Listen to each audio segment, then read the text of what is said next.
Hi guys, this is Bheem से welcome to my YouTube channel. आज हम लोग नया चैप्टर स्टार्ट करें फिजिक्स का बना, जिसका नाम है kinetic theory of gases KTG. तो इसमें हम पढ़ने वाले हैं, फर्स्ट ऑफ ऑल इसमें हम लोग पढ़ते हैं आइडियल गैस के बारे में। तो आइडियल गैस ऐसा गैस होता है जो मतलब तो कुछ एजेंशन दिए गए हैं, फिलहाल ऐसा कह सकते हैं कुछ एजेंशन दिए गए हैं आइडियल गैस के लिए। फिलहाल आइडियल गैस नाम की कोई चीज़ होती नहीं है। और हम लोग जो इसमें पढ़ेंगे वो जितने भी गैसेस के बारे में पढ़ेंगे वो गैस को हम किससे कंपेयर करेंगे, आइडियल गैस से कंपेयर करेंगे। तो आइडियल गैस के लिए क्या क्या होने चाहिए उसके एजम्पशन यहाँ पर लिखे गए हैं, ठीक है। तो एक एक करके मैं एक्सप्लेन कर रहा हूँ। और जितने भी अपने गैस हैं, कोई भी गैस आइडियल गैस नहीं होता है। फिलहाल हम इतने और कोई भी गैस को आइडियल गैस बनने के लिए ये सारे एजम्पशन उसमें होने चाहिए। तो फिलहाल हम इस चैप्टर में आइडियल गैस के जितने भी गैस हैं उसको आइडियल गैस से तुलना करके चलते हैं। तो एजम्पशन फॉर आइडियल गैस, किसी भी गैस को आइडियल गैस बनने के लिए उनमें ये सारी चीज़ मौजूद होनी चाहिए। पहला क्या है, size of molecules very small as compare to intermolecular distance.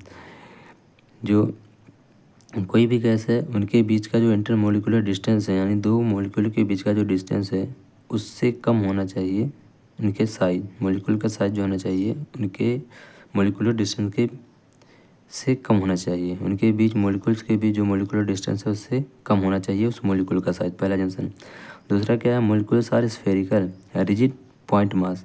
जो भी मोलिकुल होना चाहिए क्या होना चाहिए, स्फेरिकल शेप में होना चाहिए और कैसा होना चाहिए, रिजिड होना चाहिए, ठीक। और पॉइंट मासस, उनका जो मास होना चाहिए कैसा होना चाहिए, पॉइंट मास होना चाहिए। तीसरा जंक्शन क्या है, volume of molecules very small as compare to volume of gas. Gas के वॉल्यूम के कंपेरिजन में जो मोलिकुल्स के वॉल्यूम हो बहुत कम हो, बहुत छोटे हों, ठीक है, लगभग 0.014% के बराबर। मतलब मोलिकुल का वॉल्यूम 0.014% हो, पूरा जितना पूरे वॉल्यूम का गैस का वॉल्यूम है उसके वॉल्यूम के अपेक्षा। तीसरा पॉइंट है, no attractive and repulsive forces act on molecule. Molecule के बीच में अट्रैक्टिव और रिपल्सिव फोर्स ना एक्ट हो रहे हों, ना लग रहे हों। चौथा जंक्शन क्या है, only interaction other molecules is through elastic collisions of negligible duration. कह रहे हैं जब मोलिकुल का इंट्रैक्शन हो तो केवल और केवल किसके कारण हो, इलास्टिक कोलिजन के कारण हो, और उनमें जो ड्यूरेशन हो इलास्टिक कोलिजन का इंटरवल ऑफ टाइम हो, ड्यूरेशन हो क्या हो, बहुत कम हो, नेग्लिजिबल हो। तो इसके बाद नेक्स्ट पॉइंट है, density of gas uniform through out the volume. और पूरे वॉल्यूम में, गैस के पूरे वॉल्यूम में हर पॉइंट पे डेंसिटी क्या होना चाहिए, समान रूप से होना चाहिए, यूनिफॉर्म होना चाहिए। लास्ट पॉइंट इसका है, at high temperature and low pressure gases behave like ideal gas. अधिक हाई टेम्परेचर पे और लो प्रेशर पे जितने भी गैस होते हैं हम ऐसा मान के चलते हैं कि वो कैसा बिहेव करती हैं, आइडियल गैस जैसा बिहेव करती हैं। यहाँ गैसेस के मॉलिक्यूल हैं और रेंडमली मोशंस कर रहे हैं, ठीक है, ये फिगर ये बता रहा। तो हम आगे पढ़ते हैं, इसमें प्रेशर कैलकुलेट करेंगे पहले, ठीक है। इसमें पहले हम प्रेशर कैलकुलेट करें कि अगर जो कोई कंटेनर रखा है, ठीक है, कोई क्यूबिकल कंटेनर है जिसमें आइडियल गैस रखा गया हो,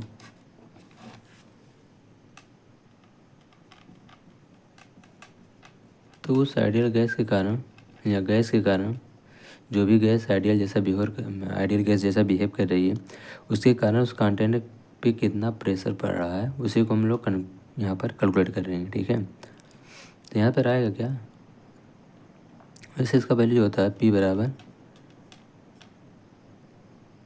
mass of gas 1/3 volume number of moles या नंबर ऑफ एटम्स BRMS का स्क्वायर। BRMS क्या होता है, रूट मीन स्क्वायर वेलोसिटी। अभी मैं बताऊंगा इसको, ठीक है, एक्सप्लेन करूंगा। तो ये इसके बराबर आता है। तो यहाँ से हम इसी को हमें प्रूव करना है। तो मान लिया क्यूबिकल कंटेनर है जिसमें अपना गैस रखा गया है, जिसकी लेंथ क्या है L। मान लेते हैं यहाँ पर इसका एरिया है A1।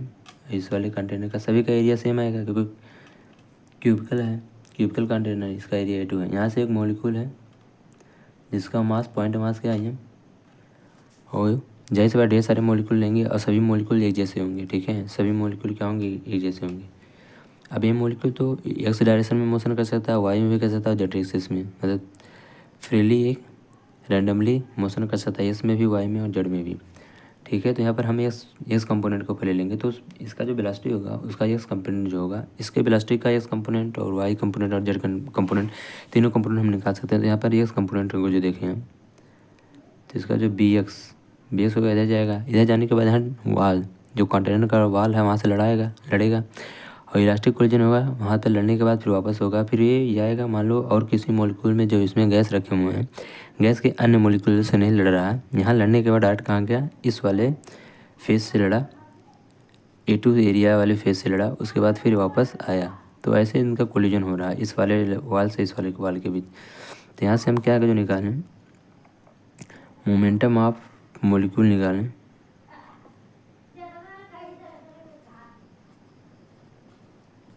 तो किसके बराबर आएगा, final momentum minus initial momentum. तो फाइनल मोमेंटम क्या जाएगा इसका, M V X minus negative हो लड़ने के बाद क्या हो जाएगा, निगेटिव हो जाएगा, माइनस एम बी एक्स। तो यहाँ से क्या जाएगा, -2 एम बी एक्स। मोमेंटम वाल, ये मॉलिक्यूल का मोमेंटम है,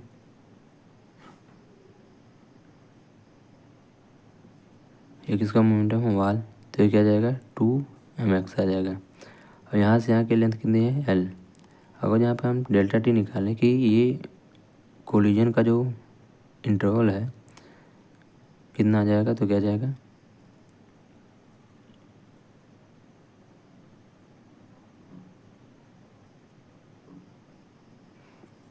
टू एल अपान बी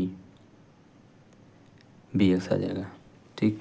तो यहाँ का जो हम फोर्स निकालें, चेंज इन मोमेंटम निकालें, और जो फोर्स के बराबर आएगा, और इस वाले मतलब इस वाले वाल पर हम फोर्स कैलकुलेट कर रहे हैं ए वाल पर, तो ये फोर्स जो आएगा क्या जाएगा, 2mx, यहाँ एम बी एक्स होगा, सॉरी, अपान 2l, यहाँ पर क्या जाएगा, वेलोसिटी का स्क्वायर हो जाएगा, 2 से 2 कैंसिल हो जाएगा, तो यहाँ पर क्या आ जाएगा, एम बी स्क्वायर एक्स, ठीक है। तो ये अपना आ जाएगा क्या, फोर्स, यानी A1 वाल पे जो मॉलिक्यूल के द्वारा जो फोर्स एग्जर्ट किया जाएगा वो क्या है, इसके बराबर आ जाएगा। अगर जो हम इसमें किसके एरिया से डिवाइड कर दें तो अपना क्या आ जाएगा, प्रेशर आ जाएगा, यानी ए वाल पे जो प्रेशर पड़ रहा है वो कितने के बराबर आ रहा है, एम बी का स्क्वायर अपान क्या, यहाँ यल था और हम इसके एरिया से मल्टीप्लाई कर देंगे तो क्या जाएगा, M V square V X square, मतलब वेलोसिटी का एक्स कंपोनेंट का स्क्वायर अपान क्या आ जाएगा, वॉल्यूम, ये आ जाएगा। अब यहाँ ये हो गया, ठीक है। अब यहाँ से हम क्या कर सकते हैं, ये जो वेलोसिटी लिखा है एक्स कंपोनेंट, ऐसे देखो इसका जो एक्स कंपोनेंट होगा, वाई कंपोनेंट होगा, या जेड कंपोनेंट होगा, यानी जो वेलोसिटी का बी है उसमें एक्स के कंपोनेंट बी एक्स बराबर बी वाई बराबर बी जेड, मतलब जो वेलोसिटी का कंपोनेंट होगा एक्स वाई और जेड में वो सब क्या होंगे, बराबर होंगे, ठीक है। कहने का मतलब ये है। तो यहाँ पर अगर जो हम उस मॉलिक्यूल का बी वेलोसिटी निकालें, यानी मॉलिक्यूल का अगर जो ऐसे ढेर सारे मॉलिक्यूल होंगे और सभी मॉलिक्यूल समान हैं तो अलग अलग उनका एक्स का जो डायरेक्शन होगा अलग अलग होगा। फिलहाल जैसे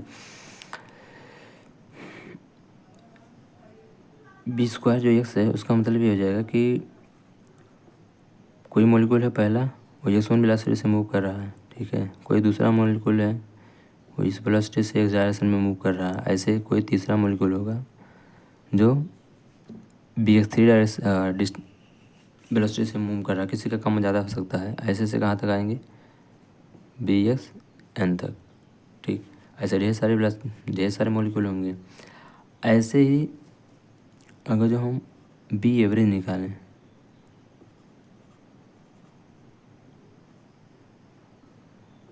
मतलब वेलोसिटी का स्क्वायर का एवरेज निकालें। अब वेलोसिटी आप स्क्वायर का मतलब क्या होगा, एक्स और वाई और जेड सभी कंपोनेंट, मतलब कोई अगर जो वेलोसिटी है तो उसका एक्स और वाई और जैसे बी वेलोसिटी है ये इसका अगर जो हम क्या करें कंपोनेंट निकालें तो ये क्या है V X plus B Y plus B Z आएगा, ठीक है।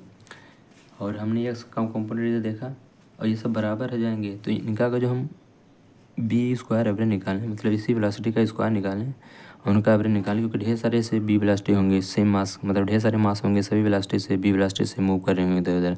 तो अगर जो उनका कंपोनेंट निकालेंगे तो सारे कंपोनेंट ही आएंगे और सबका कंपोनेंट क्या रहेगा बराबर रहेगा। तो यहाँ से हमें बी एवरेज का स्क्वायर जो मिलेगा, हमें क्या मिलेगा बी एक्स वन का square plus B X two का square and so on B X N का स्क्वायर आ जाएगा।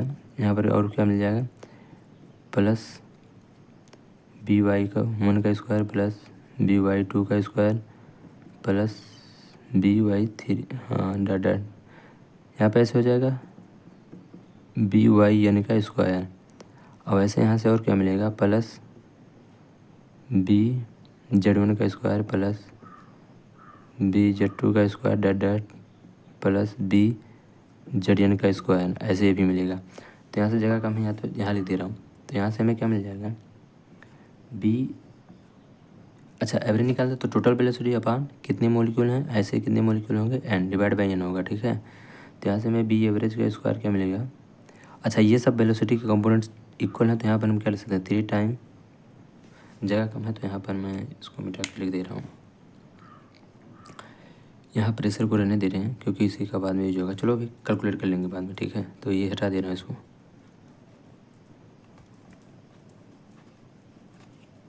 तो यहाँ बी एवरेज किया जाएगा,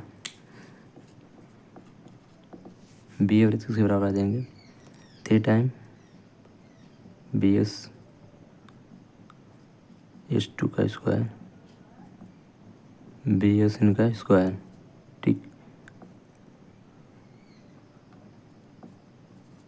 अपान क्या एन और बी एवरेज का स्क्वायर, ठीक। ये क्या गया अपना बी एवरेज का स्क्वायर। ये क्या है बी आर एम एस, ये बी ये इसका, ठीक है ये गया। तो यहाँ से हमें क्या मिल जाएगा अब बी एवरेज, यानी यहाँ से अगर जो हम देखें बी इनका बी एस स्क्वायर ये जो दिया हुआ है, तो बी एक्स वन का square plus B X two का square plus dot dot B S N का क्या स्क्वायर इक्वल टू किसके बराबर आ जाएगा N upon 3 B A B G का स्क्वायर, बी एवरेज का स्क्वायर वही जो है, ठीक है। तो ये आ जाएगा अपना, ठीक। तो यहाँ से प्रेशर बराबर क्या आ जाए, ये आया प्रेशर बराबर पी ए बराबर क्या आ जाएगा, यहाँ पर हम रखेंगे बी एस का स्क्वायर, बी एस का स्क्वायर यानी यहाँ एवरेज सभी का एक वेलोसिटी, यहाँ एक मॉलिक्यूल के लिए था, यहाँ सभी मॉलिक्यूल का एवरेज स्क्वायर मीन निकाला गया, ठीक है। एवरेज स्क्वायर मीन निकाला गया तो उसका वैल्यू क्या है ये। अब जब इनका रूट ले लेंगे इधर का जो दोनों साइड हम अभी वो बाद में कर लेंगे, ठीक है। फिलहाल इतना एवरेज मीन स्क्वायर निकाला गया तो ये आया, और एवरेज ये मीन स्क्वायर एक मॉलिक्यूल का, ये एवरेज मीन स्क्वायर जितने भी गैस के मॉलिक्यूल थे सबके, और सभी मॉलिक्यूल के यहाँ सिमिलर है तो इसलिए इसका ये आ जाएगा। तो यहाँ हम इसके यहाँ पे ये इसका वैल्यू रखेंगे और इसके वैल्यू की जगह पे ये रखेंगे तो हमें क्या मिल जाएगा, पहले से मास अपना वॉल्यूम ऑलरेडी थे और ये अपना इसका वैल्यू क्या आ जाएगा 3n और ये क्या आ जाएगा बी एवरेज वही का स्क्वायर, ठीक है। इसे हम इस तरह भी लिख सकते हैं V N V R M S का स्क्वायर अपान ये, ठीक है। ये क्या है बी आर एम एस क्या है स्क्वायर मीन वेलोसिटी रूट, कोई वेलोसिटी है उसका स्क्वायर करो फिर उसका मीन निकालो फिर उसका रूट निकालो। तो अगर जो बी एवरेज का अगर जो हम रूट निकालें तो किसके बराबर आएगा, इसी के बराबर आ जाएगा। यहाँ अगर जो इनका हम रूट निकालें तो किसके बराबर आएंगे ये, अब इनका स्क्वायर कर देंगे तो वही लिखा है बी एवरेज का स्क्वायर क्या आ जाएगा इनका बी आर एम एस का स्क्वायर आ जाएगा।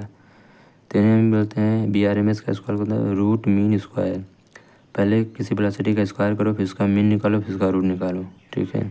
और किसके उसका स्क्वायर जो बी आर एम एस का स्क्वायर जो होता है बी एवरेज के स्क्वायर के बराबर आता है, क्योंकि यहाँ से बी एवरेज बराबर क्या आया था बी एवरेज का स्क्वायर बराबर इसके आया था, ठीक है। 3 V mean square 3 V mean square upon number of molecules इसके बराबर आया था। तो तो यहाँ से अपना जो प्रेशर आ जाएगा, यानी जो भी जितने भी इस गैस के मॉलिक्यूल हैं उसके द्वारा जो कंटेनर का वाल है और सभी वाल बराबर हैं, तो सभी वालों पे इतना इतना प्रेशर पड़ रहा होगा, ठीक है। तो जो pressure exerted by gas in a container जो होगा क्या हो जाएगा, ये 1/3 यम गैस की जो मास है, ठीक है, यन नंबर ऑफ मोल जो नंबर ऑफ पार्टिकल जितने भी गैस के पार्टिकल हैं, और BRMS उनका रूट मीन स्क्वायर का वेलोसिटी का स्क्वायर डिवाइड बाई वॉल्यूम, ठीक है। तो ये अपना आता है प्रेशर एग्जर्टेड बाय ये।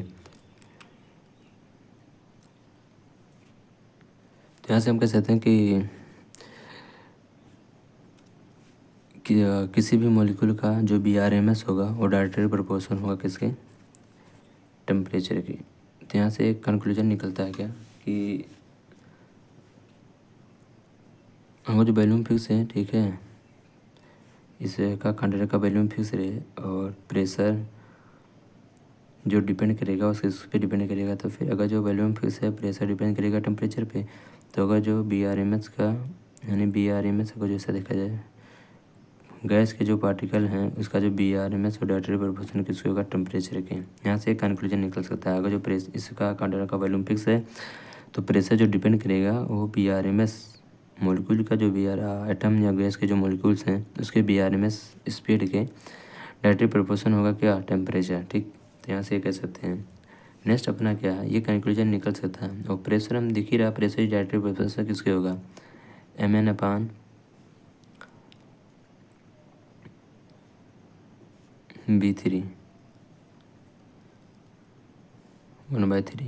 1/3 कांस्टेंट है, इसको हटा देते हैं तो MN पे डिपेंड करेगा, इसके डायरेक्टली प्रोपोर्शन होगा किसके, MN के।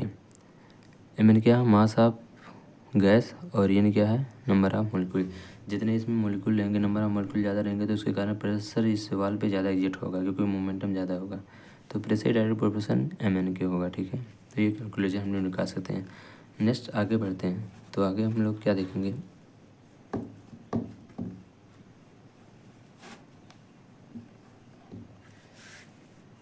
अगला है ideal gas equation. Ideal gas equation, ideal gas equation. Ideal gas equation में पहले हम आवोगाद्रो नंबर के बारे में, आवोगाद्रो नंबर को हम Na से डिनोट करते हैं जिसका वैल्यू था 6.023 × 10⁻23। और ये इसका मतलब क्या होता है, आवोगाद्रो नंबर बेसिकली एक रिप्रेजेंटेशन है, यूनिट, जैसे 1 डजन बराबर 12 यूनिट होता है, ऐसे एक आवोगाद्रो यूनिट का मतलब क्या था, एक आवोगाद्रो नंबर में मतलब कितने पार्टिकल, इतने पार्टिकल, मतलब इसे यूनिट जैसा ट्रीट कर सकते हैं। जैसे एक डजन में कितनी चीज़ें होते हैं, 12। ऐसे छोटे मॉलिक्यूल या बहुत कम छोटे चीज़ों को डील करने के लिए हम आवोगाद्रो नंबर का यूज करते हैं। छोटे चीज़ जैसे हो गया अपना इलेक्ट्रॉन प्रोटॉन का मास, इलेक्ट्रॉन का मास प्रोटॉन का मिशन के बीच का डिस्टेंस, ये सब चीज़ें को डील करने के लिए हम आवोगाद्रो जैसे यूनिट का यूज करते हैं। एक प्रकार का सिंपल समझ लो यूनिट है जिसमें कितने पार्टिकल होते हैं, इतने पार्टिकल, चाहे वो इलेक्ट्रॉन हो, चाहे प्रोटॉन हो, चाहे न्यूट्रॉन है, ऐसे सब होते हैं, ठीक है। तो यहाँ से ये चीज़ें हैं, ठीक है। तो यहाँ पर हम प्रेशर एक अपना आइडियल गैस इक्वेशन जो होता है वो क्या है, PV = nRT, ये अपना आइडियल गैस इक्वेशन है। इसमें N क्या होते हैं, मोल होते हैं, R क्या होता है यूनिवर्सल गैस कांस्टेंट, T क्या होता है टेम्परेचर, P क्या होता है प्रेशर, और B क्या होता है वॉल्यूम। तो R का जो वैल्यू होता है 8.13, R क्या होता है, सॉरी 8.31 होता है। R कांस्टेंट का जो वैल्यू होता है वो 8.31 होता है, ठीक। यहाँ से एक कांस्टेंट होता था K, जिसे हम बोलते हैं बोल्टजमैन कांस्टेंट, और K का वैल्यू जो होता है वो किसके बराबर आता है, R/Na, यानी क्या होता है अवोगाद्रो नंबर।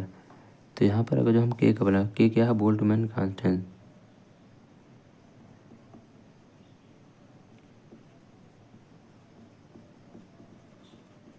K बराबर R/Na, और ये K क्या होता है, बोल्टजमैन कांस्टेंट। तो यहाँ से K का वैल्यू कितना आ जाता है, इसे कैलकुलेट कर लेंगे हम। तो R का वैल्यू क्या है, 8.31 × 6.023 × 10⁻23। इसे जब कैलकुलेट करेंगे हम तो क्या आ जाएगा, यहाँ K का वैल्यू आएगा अप्रॉक्सीमेट 1.38 × 10⁻-23, 1.38 × 10⁻, इधर लिख दे रहा हूँ, इधर दिख नहीं रहा। तो 1.38 इंटू 10 की पावर -23 अप्रॉक्सीमेट वैल्यू आ जाएगी के की वैल्यू ये होती है, ठीक है। तो यानी आइडियल गैस इक्वेशन को लिखने का तरीका एक और हो जाएगा। पी बी इक्वल टू क्या लिख सकते हैं, यहाँ आर बराबर क्या आ जाएगा एन ए की, तो यहाँ पी बी इक्वल टू क्या लिख सकते हैं एन, और इसे क्या लिख सकते हैं के एन ए टी, ठीक है। और एन क्या होता है, एन यहाँ पे हमने जो जानते हैं एन क्या होता है नंबर ऑफ मोल्स, और ये क्या होता है number of particle divide by Avogadro number, ठीक है। तो एन को हम भी क्या लिख सकते हैं एन अपान एन ए, तो यहाँ से पी बी इक्वल टू क्या आ जाएगा के एन ए इंटू टी, तो एन ए से एन ए कैंसिल हो जाएगा, तो यहाँ पी बी इक्वल टू क्या आ जाएगा एन के टी। तो आइडियल गैस इक्वेशन को लिखने का तरीका एक और है, ठीक है। पी बी बराबर एन के टी, एन क्या है नंबर ऑफ मोल्स या number of particles of that substance, या number of particle of that substance, या वही गैसेस की बात करेंगे तो कितने गैस के कितने पार्टिकल हैं, ठीक है, वो हो जाएगा। तो एन के टी के बराबर यहाँ पी बी इक्वल टू हम इसको ऐसे भी लिख सकते हैं, ठीक है। लिखने का तरीका है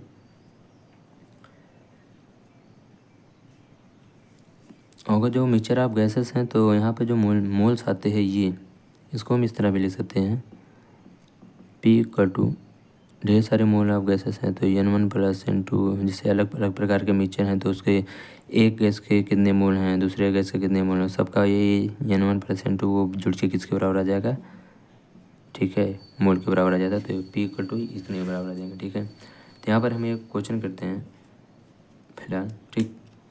तो क्वेश्चन ये मैं पढ़ दे रहा हूँ। A vessel